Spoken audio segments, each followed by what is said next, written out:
Hello and welcome, you crazy people. Well, we are 2 days into Amazon New World launching, and let's face it, there have been quite a few little issues with the launch. Now, I'm going to be just continuously playing the game in the background because I don't want to get logged out, because the queues are apparently one thing that a lot of people are having issue with, and I can confirm yesterday I didn't the issue where I got kicked out of the queue.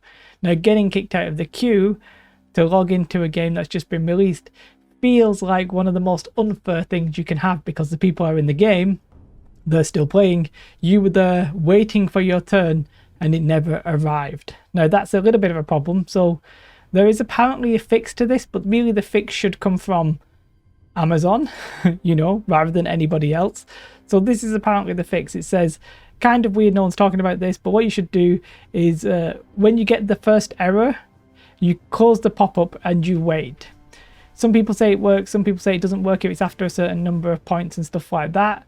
I don't know is the situation. I'm not going to log out to test it, because one of the next things to talk about is obviously just quite simply the queue length.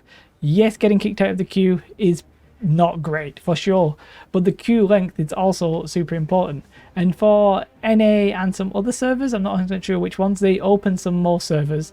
But for EU Central, we have literally hundreds of thousands of people waiting in the queue. Amazon haven't opened new servers yet, so they're being a little bit slow when it comes to reacting to this. So there's quite a few problems. So as I said, we've got this queue leaving issue. That's a big problem. We've got the fact that every server has massive queues, especially at peak times. If they've got the technology to merge servers in the future, they definitely should have done that. Then we've got the issue of, I'm going to call it a streamer problem, but it's basically just certain servers having more population than others and unexpected people rolling on these servers and then not being able to get on. That's why they're going to do the free transfers. Now, how has the launch been? Yes, there's been a bit of lag in game, but nothing really substantial.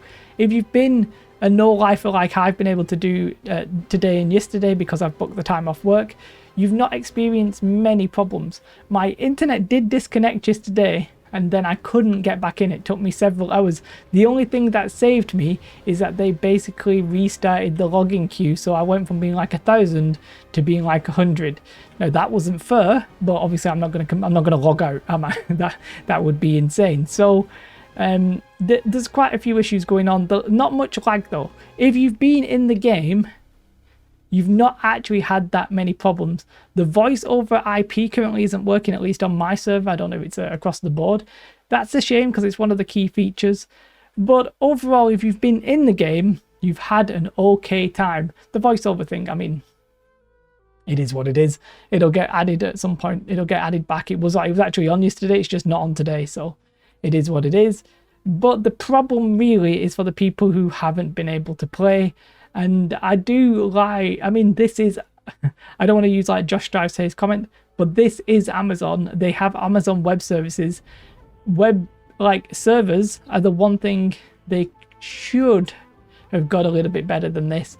They should have gone a little bit overboard with the servers, because they have the technology to merge them, so it would have made more sense to make a lot more servers than you need and then to merge them down, rather than to make too few servers and have logging queues. There's literally like 300,000 people just in EU trying to play this game, and each server's holding maybe like 2,000 people, so that's a problem. There is also, I didn't even mention this, but there is also the faction balance issue. Quite frankly, the factions aren't balanced. If I show you my server, I think there's like 6 territories claimed, 5 of them are Syndicate. Syndicate seem to be running rampant. I even have the Syndicate t-shirt, but I've swapped to Marauders. I don't want to be on the most popular dominant faction, especially one this dominant. There's no real mechanics to like balance this out. People can still join the Syndicate. They still have all the benefits of having all of the territories. What they're doing, I mean, they said there would be balancing mechanisms, and they felt like confident they could. If they think they've implemented them, well, they haven't. But that's a game problem. Like, I feel bad talking about the game when most of you can't get in. That's frustrating.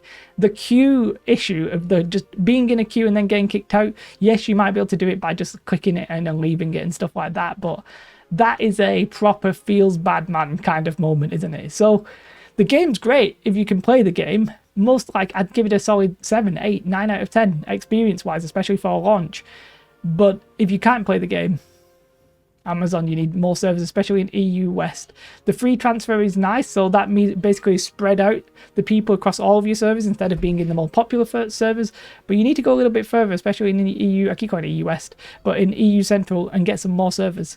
That's it, a little bit of a rant. I just wanted to talk about all of the things that are going on at launch. There's not really like any major news story or anything like that, but just little things here and there causing a few issues for many of you guys, and me included to some extent.